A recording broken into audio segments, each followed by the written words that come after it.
Друзья, приветствую! С вами Александр Демченко. Это означает, что вы на YouTube-каналах Дмитрий Гордон. В гостях у Гордона у нас сегодня прекрасная гостья Ксения Ларина, звезда «Эхо Москвы», журналистка известная, ну и, конечно же, настоящий друг Украины. Ксения, слава Украине!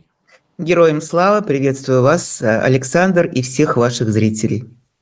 Друзья, ну а перед тем, как мы начнем, традиционно призываю вас оставлять как можно больше лайков, комментариев, подписываться на все наши YouTube-площадки, а также на YouTube-канал Ксении Лариной и на Telegram-канал ее. Ссылки вы найдете ниже под описанием в этой беседе. Поэтому обязательно внимательно смотрите и подписывайтесь.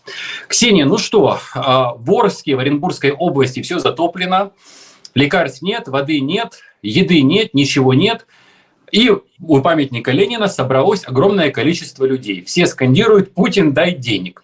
А тем временем губернатор Оренбургской области пригласил к себе людей и говорит: «Чё вы вообще пришли? Заткнитесь все, мобильники повыключайте. У нас запрещены массовые протесты и демонстрации. И вообще, я из-за вас сорочку не успел сегодня поменять». Как вам такой поворот, Ксения? Ну, ничего нового я здесь не увидела, поскольку, конечно же, на моем опыте вот подобная история была в Крымске, когда было такого же плана огромное наводнение, стихийное бедствие, и тогда губернатор Ткачев точно так же, с таким же презрением и с такой же брезгливостью разговаривал с жителями, потерявшими свои дома, оставшиеся без крова, без денег, без еды, без воды, без медицинской помощи и прочее. Вот действительно все это было бы смешно, когда бы не было так грустно. Да, я видела тоже эти сходы в Орске. Сход, я имею в виду людской, народный. И как кричали мужики, что власть ты где? Мы сами развозим за свои деньги, покупаем еду, сами спасаем собачек, кошечек и старушек. А ты где власть? Почему ты молчишь? И стоит эта власть, молчит, как бы баран просто, и что-то еще жует. Понимаете? Ничего не происходит. И я думаю, что главная задача власти, как и всегда было, чтобы сохранить свою власть. Чтобы, не дай бог, Владимир Путин не уволил меня с позором или, не дай бог, посадил бы меня. Не дай бог. Уже Песков сказал: ребята в Орске, вы молодцы, вы храбрецы, делайте дальше так же. Да, как говорил товарищ Тулеев, когда у него случился пожар в Зимней Вишне: Владимир Владимирович, простите, пожалуйста, за то, что мы так вас расстроили, сказал он. Вот, испортили вам картину, испортили вам настроение. Люди пыль, повторю, власть борет только за свои задницы, спасает только свои жопы и больше ничего. Ну а что народ? Народ, как обычно, как у Салтыкова-Щедрина: Путин, помоги! Не просто дай денег, они кричали: Путин, помоги! На этой площади. Посмотрим. Ну вот в Смоленске обрушился мост, Энгель затопило говном. Орск затоплен. В Кургановской области тоже уже потоп близ Казахстана. Вот сегодня буквально новость прошла. А Минстрой назвал Белгородскую область, и конкретно город Белгород, одним из 5 лучших городов Российской Федерации, где жить стало лучше, жить стало веселее. Ксения, вот если бы я вас попросил сделать такую туристическую афишу для Министерства туризма, Министерства строительства Российской Федерации, какой бы слоган вы придумали России и Белгородской области? Ой, это вы меня застали врасплох. Это так люди целые мозговые штурмы устраивают, чтобы сочинить такой слоган. Ну, даже не знаю. Не знаю. Сложно. Мне так не хочется шутить уже на эту тему, потому что все равно понимаю, что они сами своими руками собственную страну уничтожают, эти люди. Я посмотрела это видео обрушившегося моста в Смоленской области, по-моему, это было, да? Там же фура рухнула просто. Я могу себе представить, какой ужас испытал человек за рулем находившийся. Не знаю, жив ли он, вряд ли, наверное. А сейчас, опять возвращаясь к Орску, слушайте, Саш, какие тут шутки. Я вижу видео, показывают в телеграм-каналах местные жители, как всплывают трупы старушек, стариков, которые не смогли выбраться из своих домов. Как мародеры заходят в дома, грабят и убивают людей, еще остающихся в живых. Там же есть несколько случаев смертей ножевых ранений от бандитов, от мародеров. Потому что кто потом туда приходит, как только власть самоустранилась? Конечно же, не только спасатели, волонтеры, но и мародеры. Россия, и это, конечно, возможности. во всей своей красе каждый раз, когда возникает либо стихийное бедствие, либо техногенная катастрофа, либо крушение моста, либо пожар, либо теракт в Крокус-Сити-Холл, во всей своей красе мы видим, во что превращается сегодня страна. И как на нее наплевать так называемым руководителям.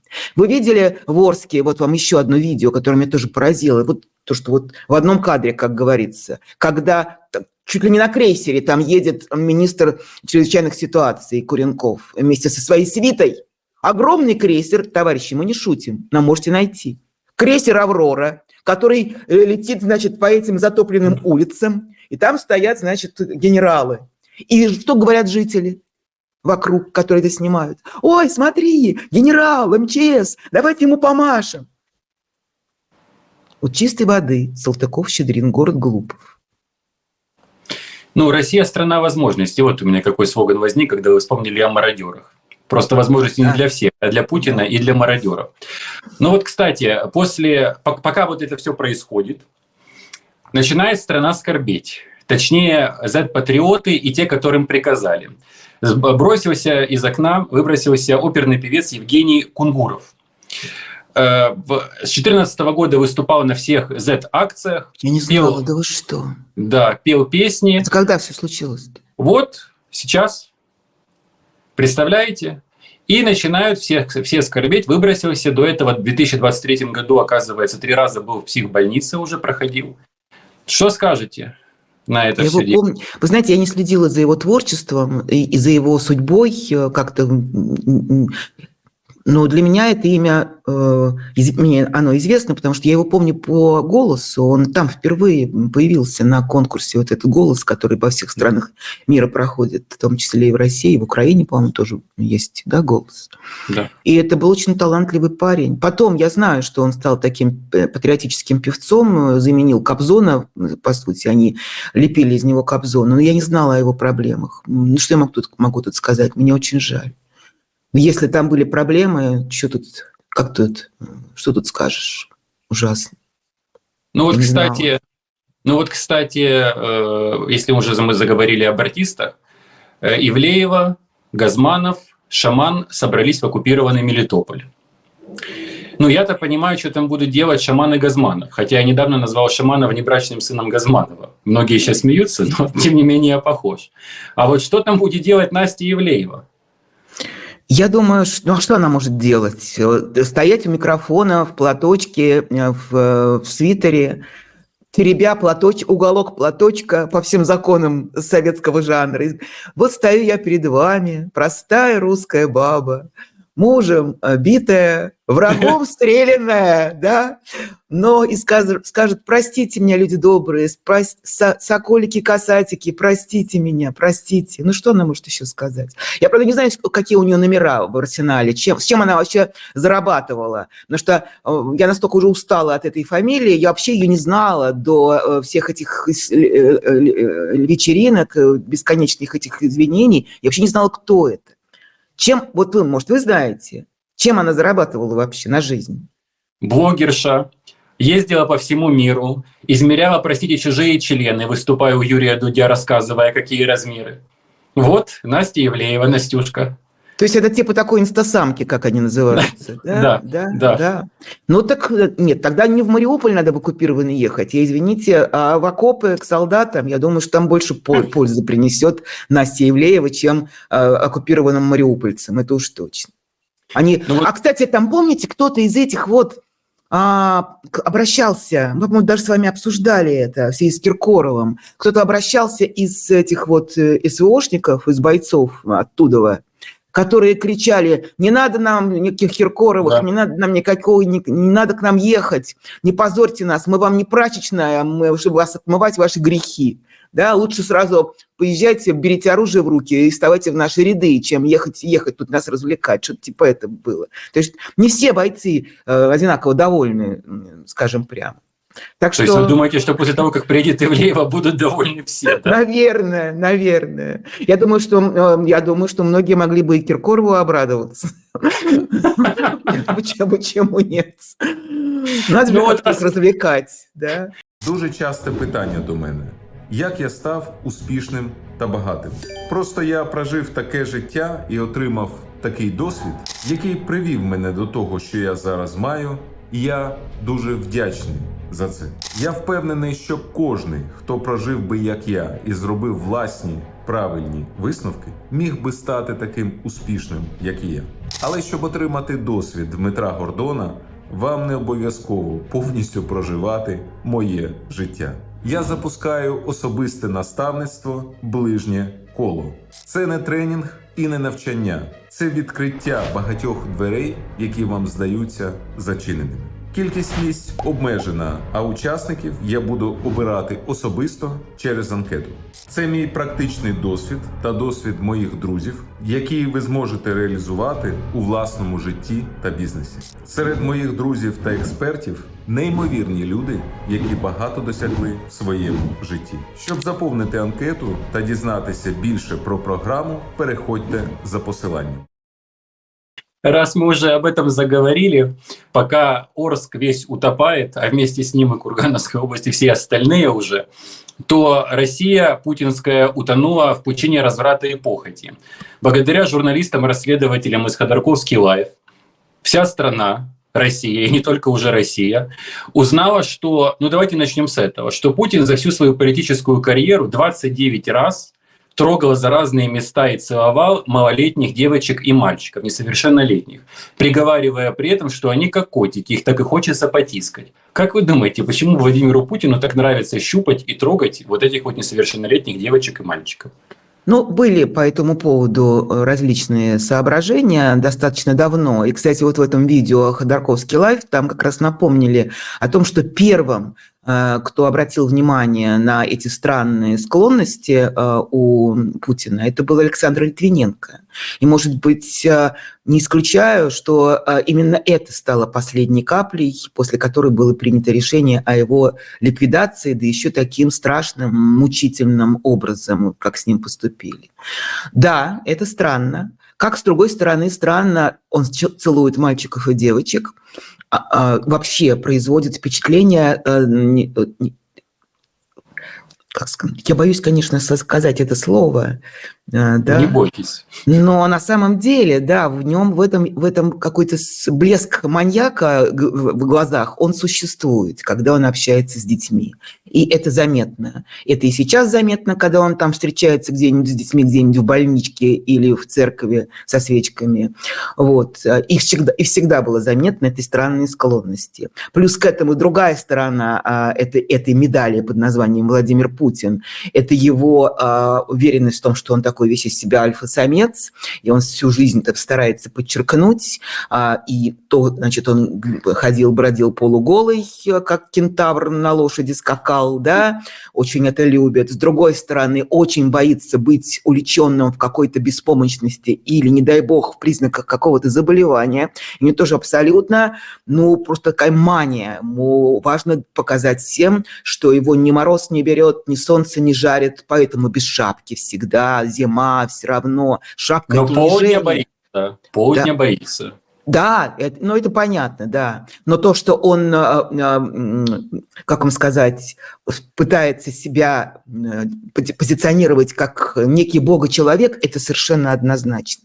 Потому что, с одной стороны, вот это вот проявление нездорового интереса и нежности к невинным детским телам, ему тем более все время хочется как-то заголить, что называется, чтобы животик именно поцеловать, да, или куда-нибудь найти какое-нибудь место, где поцеловать.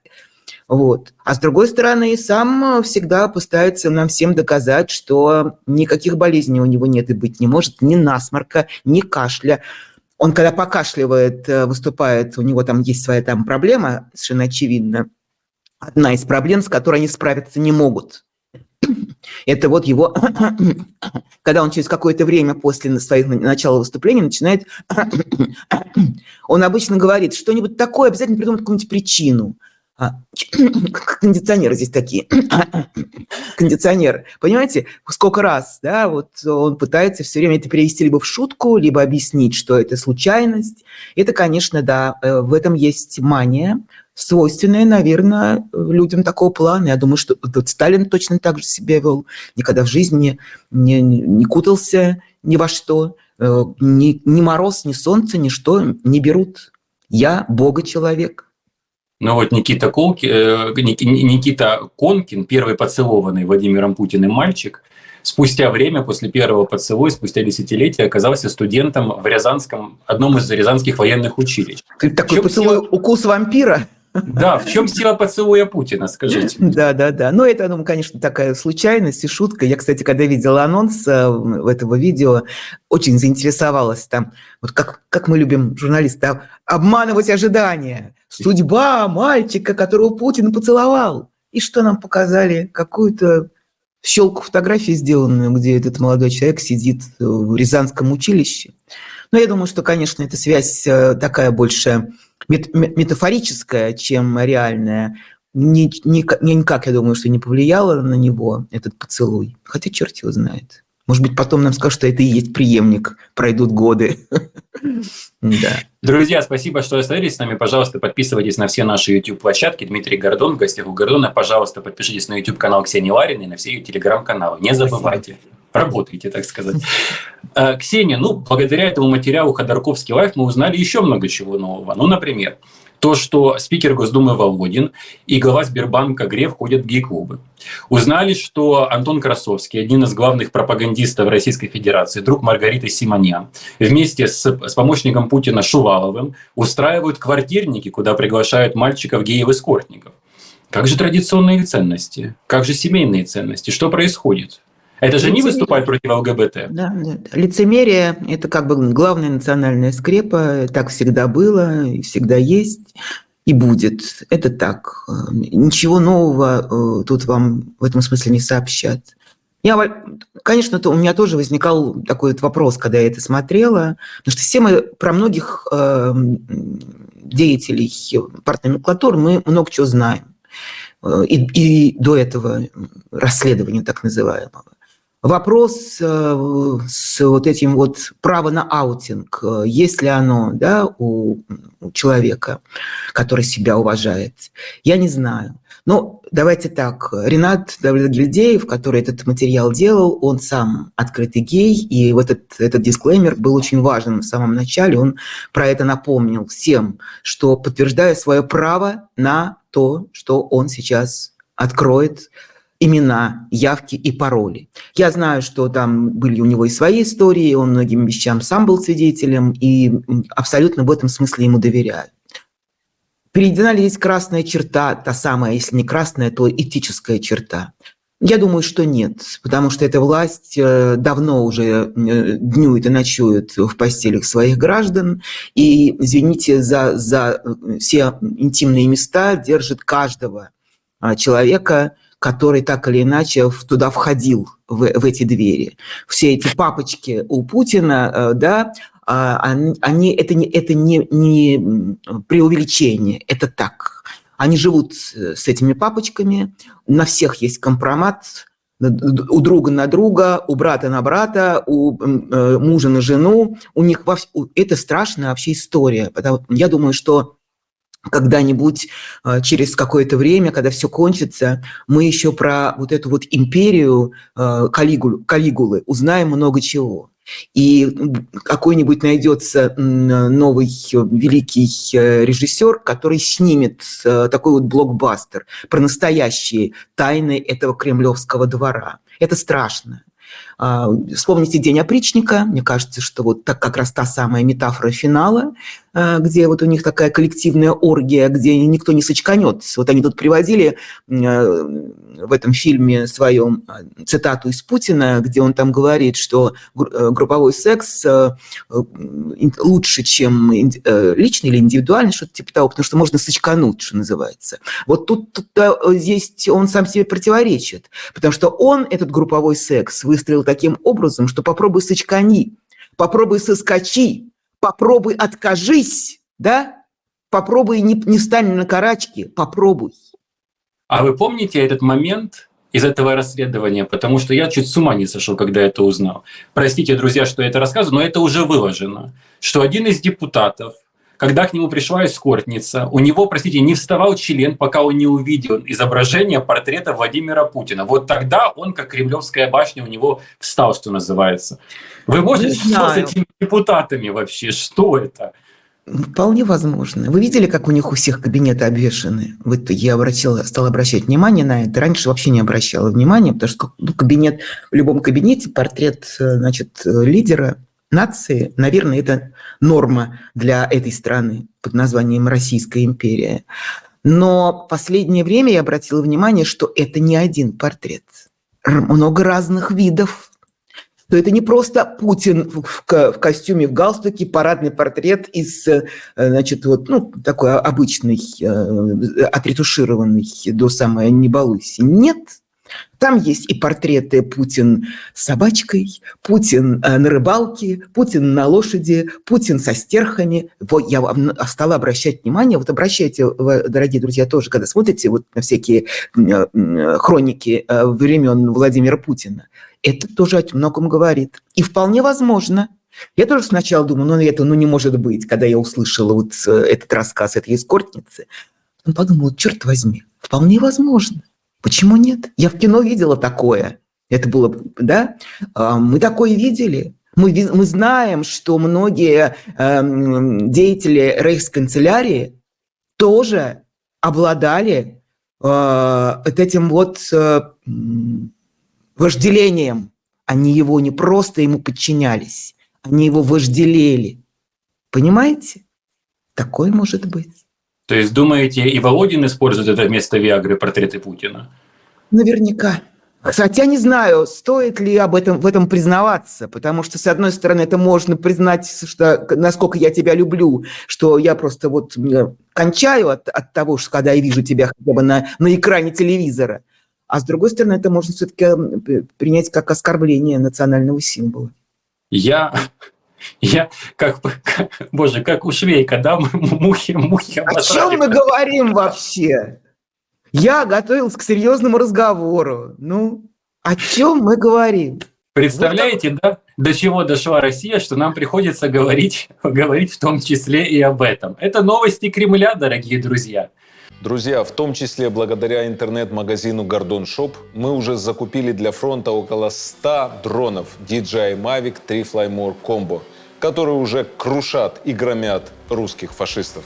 Интернет-магазин Гордон Shop – это все связанное со мной. И мои книжки, и конфеты «Птичье молоко Гордон в шоколаде», и носки, и зефир Гордон, и черный шоколад, и вот такие кружки, и вот такие шарфики «Береги кадык», и даже вот такие подушки. Много чего, что связано со мной. Приходите в Гордон Shop, покупайте мой мерч и приближайте победу Украины.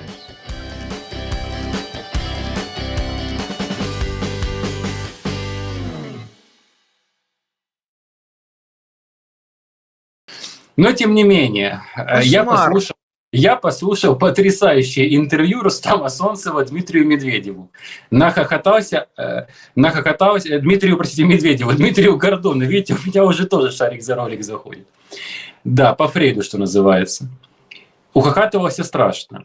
И вот Рустам Солнцев посреди этого интервью говорит, что Киркоров оказывается на карандаше у Певцова, что Певцов его ненавидит, что Певцов за ним следит. И именно из-за этого вот Киркорову приходится вот так теперь извиняться, менять парики, надевать это все дело, надевать эти все лосины цвета хаки от Луи Виттон и ходить по всей России и за пределами России. Почему Певцов ненавидит Киркоров? Что это такое вообще? Я об этом не слышала, но могу себе вполне допускаю, потому что он же у нас хранитель сейчас христианских ценностей, главный, и носитель, и хранитель. Вот, и наноситель.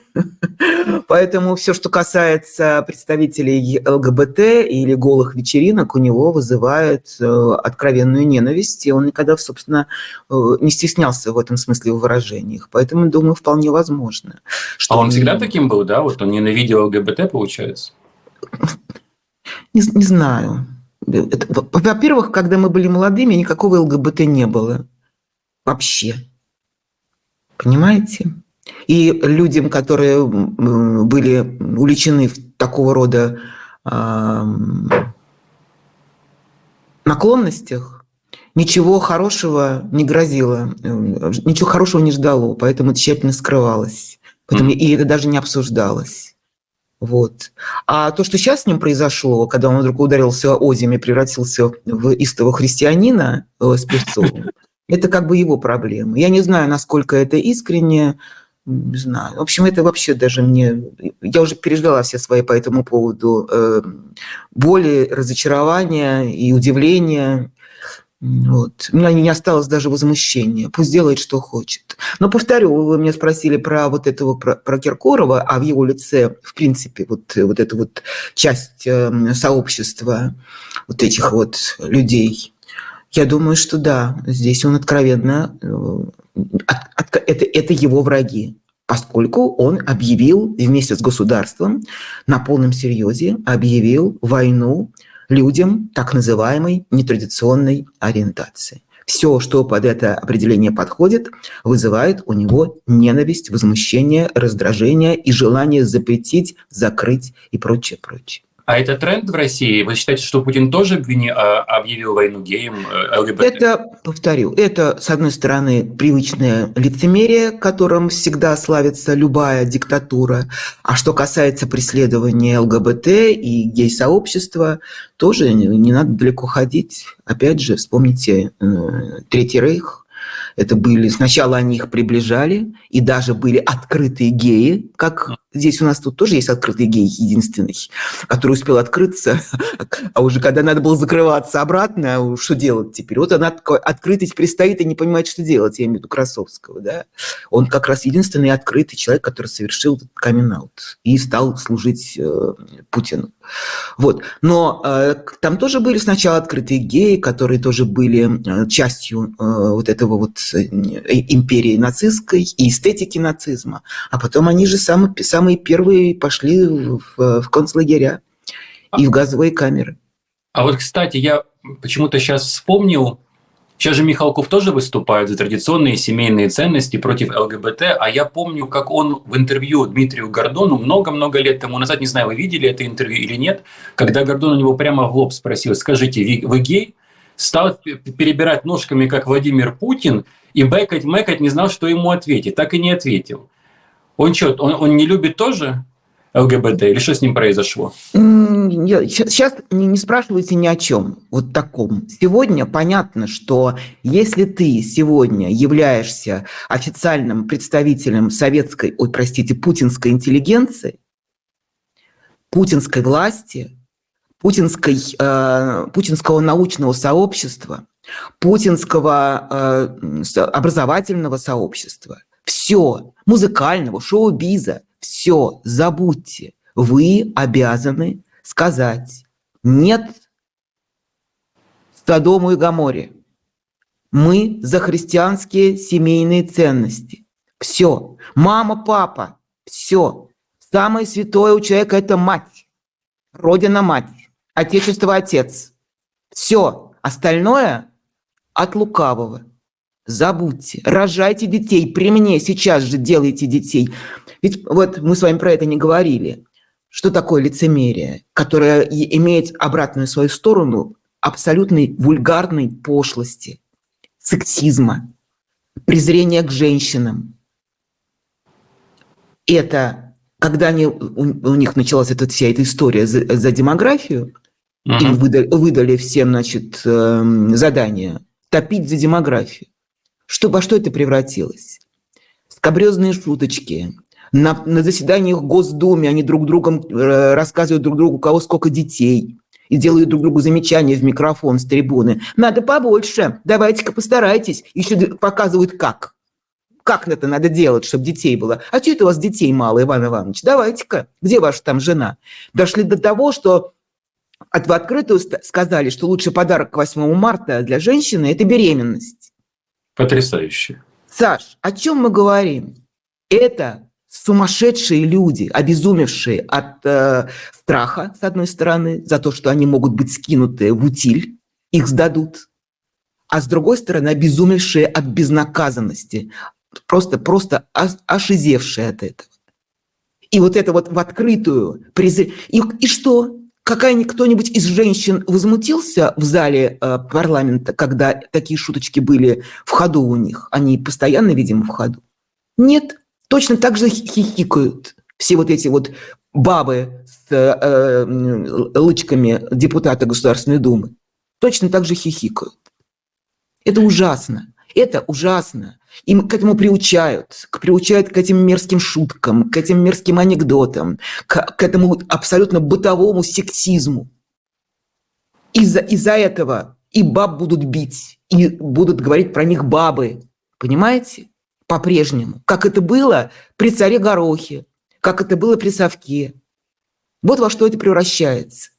Страшное, мракобесное общество с пещерным сознанием, со взаимными оскорблениями. Изнасиловали, а что юбку короткую надела? Не надо было надевать короткую юбку. Бить будут дома мужики этих женщин. Всю Нравится, жизнь. не нравится, терпи, моя красавица. Да, вот эти шутки. Вот что он сделал. Я это повторяю уже много лет, получается. Растление общества. Вот главная победа Путина над Россией. Вот что он сделал. Я вспоминаю, наверняка вы видели, в сети был мультфильм, очень страшный. Не помню, кто его сделал, даже не знаю. Это было, по-моему, 10-12 годы, когда показывали в этом мультфильме, описывалось, как Путин эту Россию обрел, как он ее взял за горло, поставил раком, задрал ей юбку и отымел.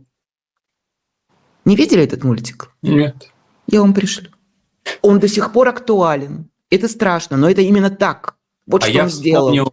Я вспомнил, как покойный Доренко, Сергей Доренко, когда он уже скурился, а быть может, он и до этого скурился, не знаю, рассказывал, что они придумали Путину образ брата-солдата, который, помните, у Дудя, который берет эту девку Россию за косу и дерет ее. Ну вот, собственно говоря, да, это мультфильм, про который я вам вспомнила, вот ровно об этом. Ровно об этом. Вот вы делали интервью с мамой дочери Машкова, да, если меня не изменяет. Да, Лена Шевченко. Да, прекрасное интервью. И я вот подумал, ведь у Машкова и дочь, и это жена, да, с которой, по-моему, они развелись. Да, давно уже. Да, первая жена. Они же адекватные.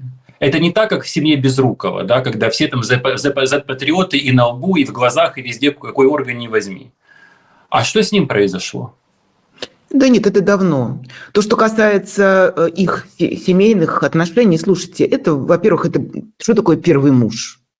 Ну, это что такое первый муж? Я вас умоляю. Это все, поскольку быльем поросло, и давно уже люди расстались, то я думаю, что и у нее такой же... Это другой человек. Человек, с которым когда-то мы были... Вы мне вот спросите, вот вы говорили про Диму Певцова, с которым я училась на одном курсе. Это другой человек, понимаете? Другой человек. Все, что с ним произошло за эти годы, для меня загадка, я не понимаю. Значит, какой-то свой путь он прошел. Каждый человек проходит свой путь. Один человек проходит путь и становится, не знаю, Алексеем Навальным, понимаете, который тоже прошел свой путь. Мы с вами про это говорили. Да. От русского национализма, от русских маршей до масштабной исторической личности. Вот. А есть люди, которые такой путь проходят. Вот такой. Которые превращаются, может быть, когда-то подавали надежды и были талантливыми людьми, такой, как Владимир Машков. Я вообще не знаю, какие у него были убеждения. Я тоже в ту пору с ним общалась в студенческой юности. Мы все были одинаковые. Мы все смеялись над советской властью. Уж поверьте мне, не было ни одного человека в моем личном окружении, студенческом, который бы присягал бы на верность Коммунистической партии Советского Союза. Он же, по-моему, в Голливуде снимался, да? И вот да, как он... Нет, он целое приехал из Лос-Анджелеса, и что, и как? У него была там большая жизнь, много чего успел сделать, но не получилось, видимо, как построить карьеру. Но не знаю, короче говоря, я тоже помню его первое появление после возвращения из Лос-Анджелеса, из Америки, когда он тут же оказался на съезде «Единой России» и тут же заиграл всеми возможными красками, в кожаном пиджаке стал кричать, что как он любит великую Россию. Я вернулся отдать свой долг Родине. Но мы тогда тоже ржали над этим, думали, не может быть, Володя троллит, не может быть, мы же знаем, какой он, не может быть. А оказалось так. Насколько это входит, наверное, если говорить о творческих личностях, наверное, в этом есть тоже некая игра сначала. Вот человек играет некую роль, ему нравится в этом принимать участие, он получает от этого дивиденды, он получает цацки всякие и взлет карьерной лестницы, безусловно. Но когда рано или поздно это в тебя проникает и становится твоей сутью. Знаете, вот тот же Евгений Миронов выступил с антивоенным письмом, попёрся потом с Турчаком в Мариуполь, смотреть на этот разбомбленный театр, что-то там выступать. А есть другой, Серебренников, который послал всех их вместе с Путиным на 3 буквы и уехал. Да. И ничего. И там театр, и там театр. И ничего. Не знаем всех обстоятельств. У каждого свои индивидуальные обстоятельства. Единственное, что я могу сказать, что человек, который принимает предложение занять должность художественного руководителя государственного театра при Владимире Путине, он делает свой выбор изначально. Еще войны не было никакой, и Крыма еще не было. Но если ты уже знаешь, невозможно было скрыть от глаз нормального человека, что из себя представляет эта власть и этот человек, этот царь. И если ты соглашаешься занять государственную должность при этом руководителе, это твой выбор. Рано или поздно он тебе скажет: давай-ка, а давай-ка теперь. Зря, что ли, театр получил? Получал театр. Это как соскочила Чулпан, ведь она тоже была заложником ситуации, да, с этим, с благими намерениями, с центром, детским медицинским центром имени, по-моему, Димы Рогачева, по-моему, называется он, да. Ведь тоже она прекрасно это понимала и ждала, что рано или поздно придут. И она на это придут, считается, отделалась малой кровью, поскольку от нее требовали быть доверенным лицом и ездить по всей стране с гастролями во имя Владимира Владимировича Путина. И она единственное, что смогла отвоевать тогда, это только единственное появление в разовом ролике, который до сих пор ей просто отыгрывается, что называется.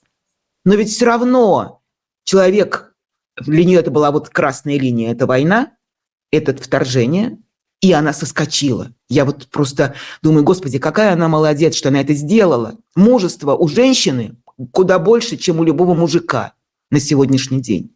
Она уж столько наполучала за всю свою работу в путинском режиме. Но она понимала эти риски, она это знала. Я не знаю, видели вы ее уже интервью после того, как она уехала. Она прекрасно все понимала и подробно рассказывала о том, как она ждала, когда придут и потребуют расплаты. Потребуют. Знаете, я, друзья, всем советую, почитайте текст на «Медузе». Оказывается, что ФСБ Российской Федерации не просто следила, а проводила грязные провокации и через телеграм-помойки, и через кремлевских и министерских критиков, и через каких-то своих подставных людей, и против Сергея Учителя, и против «Седьмой студии», и против Беркович, и против огромного количества других людей. Дубов, по-моему, этого человека молодого звали, который все это дело делал. Я сразу вспомнил подпоручика Дуба из Швейка, такой же по интеллекту. Но что мне что мне интересно, так это, знаете, вот, что он в конце, он писал вот одно из своих оправданий, не оправдание, точнее, а вот причина, почему он это делает в переписках вот с такими же критиками и так далее, латунскими. Он пишет: это им за гнилые базары. Вот как вам такое? Ой, вы знаете, я вам скажу честно, я даже не дочитала это все. Мне прям лень было читать, поскольку я много была связана в своей мирной жизни, в российской, с театральным сообществом, много о театре писала, и про все про это догадывались или про кого-то даже знали. Что это Дубов? Это Министерство культуры всю жизнь кишит вот этими вот ФСБшниками, без рода и без племени. Все уже давным-давно слиплось в этой стране. И здесь нет разделения на силовые структуры и несиловые структуры. Там везде одна сплошная силовая структура.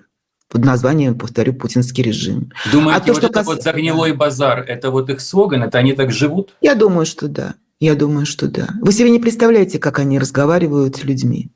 Это вообще вот та степень унижения, которую они себе позволяют в отношении как простых, что называется, людей, так и тех, кто приходит к ним на прием, высшие кабинеты. Это, конечно, особое. И вы знаете, я понимаю тех людей, которые даже про это не рассказывают, которые, побывав в таком кабинете и получив порцию оскорблений и унижений и хамства от высокопоставленных лиц, выползают из этих кабинетов. Им стыдно даже про это рассказывать. Что я позволил, чтобы со мной так разговаривали. Я помню прекрасно, как покойная Лена Гремина, руководительница театра ДОК, который был уничтожен, это был первый театр, который был уничтожен при Путине.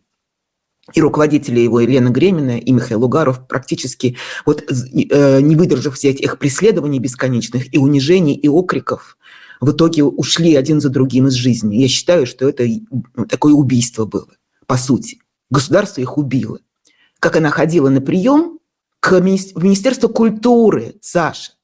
Это было Министерство культуры, где вот точно так же сидели перед ней два человека. Один хороший, а другой плохой. Которые как бы чиновники Министерства культуры.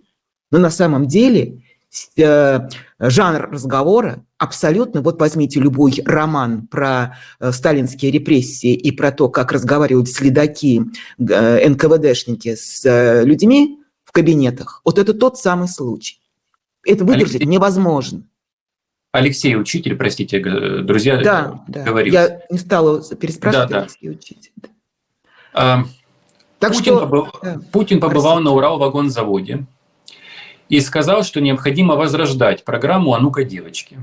А ну-ка, девушки, не надо. И девочки тоже были, да. А ну-ка, девушки, а ну-ка, девочки. Потому вот мне сразу интересно. Во-первых, будет ли там ведущим Масляков сразу? Ткнут ли его туда? И второе, о чем же будет? Потому что раньше они там что-то вышивали. Я специально посмотрел, что я этого не застал. Слава тебе, Господи. Они там что-то вышивали, пели песни какие-то, танцевали. Что же сейчас будут они делать при Владимире Путине? Могу сразу ответить. Плести маскировочные сети на скорость. Понимаете? Вот и все. Варить кашу, плести маскировочные сети и отчитываться о беременностях. Понимаете? Обязательно. Вот. Как бы конкурс будет объявлен, чтобы, значит, в финале, кто первый выйдет с животом в финале, значит, цикл будет 9 месяцев. Начинаем сегодня, а через 9 месяцев предъявите, пожалуйста, что вы тут намыли, дорогие «А ну-ка, девушки». Вообще сегодня, вот вы как вспомнили про это, я подумала, мы так привыкли к этому названию, думаю, кому пришло такое в голову? А ну-ка! Что это за «а ну-ка»? Откуда это все взялось? «А ну-ка, девушки». Вы понимаете, вот если очистить от всех привычных смыслов то, что вот осталось в советской памяти, ну, «а ну-ка, девушки». Мы же это так произносим «а ну-ка». А само по себе, что это такое за выражение? Вот хочется сказать, ты своей жене понукай, понимаете? Что это такое? «А ну-ка». По поводу жены. Ну, Алина Кабаева, прости меня, Господи, отхватила от неизвестного мецената, это подчеркивается, 3,5 миллиарда рублей в благотворительный фонд. Рекордная сумма за все эти годы войны и не войны. мгм. И отправила их в Крым на РПЦ и на свои программы. Ксения, вот, может, вы подскажете, в том числе и, не знаю, зрителям, которые интересуются этим всем, в России, не в России, зрительницам. А что нужно такого делать в этой путинской России, чтобы быть такими, как Алина Кабаева, как госпожа Виннер, как, господи, скажите мне, Татьяна Навка? Специально выписал себе, пробую же их всех запомнить. Это жены вы имеете в виду? Да. Тоже все по-разному. Я вот, кстати, хочу посоветовать, кто не видел материал, который делает Элена Малаховская на Ходорковский лайв, «Психопортреты». Может быть, Да. вы видели. И там очень с большим юмором, но и в то же время с огромным глубочайшим знанием предмета Элен нам вскрывает все потаенные места из вот этих вот фигур, в том числе и Алина Кабаева попалась под ее горячую руку, где она подробно как раз рассказывала о том, что из себя представляет эта личность и откуда, собственно говоря, у нее такие, и за что ей платят. Так вот, вы знаете, я вдруг поняла, посмотрев этот портрет, эту рубрику Лены, что платят за молчание. Понимаете? Вот этой женщине платят за молчание. За то, что она никому ничего никогда не рассказывала и не расскажет. Как платил за молчание и продолжает платить, наверное, и первой жене он платит за молчание. Ведь откуда у них, у этих, не помню ее новая фамилия, Очеретная, по-моему, да, их семья очень хорошо себе живет, прекрасно. Новая семья Людмилы Путиной. Так что я думаю, за молчание. А Навке, Навка, мне кажется, просто Навка и Навка. Вот. Но вообще, повторяю, вот с чего мы с вами начали, это «Империя Калигулы». Посмотрите кино с Макдауэллом. Посмотрите. Вот вам все вам сразу станет ясно про этот режим. Ничего не меняется. По-моему, это Калигула, да, привел коня в Сенат? Да. А тут сплошное стадо одно, куда ни стадо баранов. Да, стадо баранов. Не остается совсем мало времени, несколько минут еще. У нас какая-то юмористическая программа с эротическим уклоном. Слушайте, в это сумасшедшее время хотя бы так, знаете, на фоне этого кошмара. Но пара серьезных вопросов. Нам показали таджиков снова в очередной раз, ФСБ снова поиздевалась. Слепые, глухие, без ушей, без ничего. И только одно. Киев – 1 000 000 рублей. Киев – 1 000 000 рублей. Я не спрашиваю по поводу 1 000 000 рублей. Киев, зачем там в Киеве 1 000 000 рублей нужен, когда здесь вообще уже обмена такой валюты даже не существует давно, подавно не существует. Но меня интересует, что сейчас вот эта вот история с пытками, вероятно, в России, она набирает обороты, и я думаю, что пойдут и дальше. У вас тоже такое впечатление? Конечно. Тоже мы с вами про это говорили. Обратного хода эта машина не имеет. И чем дальше, тем страшнее вообще для России и для граждан России. Будут пытать, будут мучить, будут шантажировать, если уж совсем уже не стесняются, не боятся. Но вот в связи с этими вот показанными по всем телеканалам страны, что называется, на всех экранах страны нам показали, значит, эти вот кадры так называемых допросов, где вдруг все вот эти вот таджики, которые вчера еще 2 слов не могли связать, вдруг заговорили по-русски и указали направление, откуда чего и что они там делали. То эта настойчивость, которую они раскручивают, продолжают раскручивать, скармливать, просто вбивать в головы россиян этот украинский след, она очень беспокоит, очень опасна. Я думаю, что и Буданову, и Зеленскому, и всем тем, кто сегодня подвергается вот таким возможным угрозам, да, но надо усиливать меры безопасности, потому что эти твари ни перед чем не остановятся, ни перед чем. И последний вопрос. Уже Илью Яшина отправляют в ШИЗО, как и Навального. Да. Вы тоже думаете, мне так кажется во всяком случае, что Путин и его попытается убить? Не хочу даже это говорить, произносить. Хочется надеяться, что нет, но пока непонятно вообще. Мне кажется, что если спросить меня, что делать надо, вот Запад должен помогать Украине, отдавать все возможное, помогать оружием и делать все возможное для того, чтобы Украина сокрушила этот чертов режим и этого Путина. А с другой стороны, если вы хотите быть людьми, сделайте все возможное, чтобы освободить политзаключенных. Сделайте. Как это делали во время Советского Союза, во время советского режима, когда западные страны, международное сообщество всеми возможными способами пытались выцарапать и освобождали такие политзаключенных из советских лагерей. Способ, обмен, все что угодно. Все что угодно. Потому что иначе он будет убивать людей. Убивать. Он не остановится.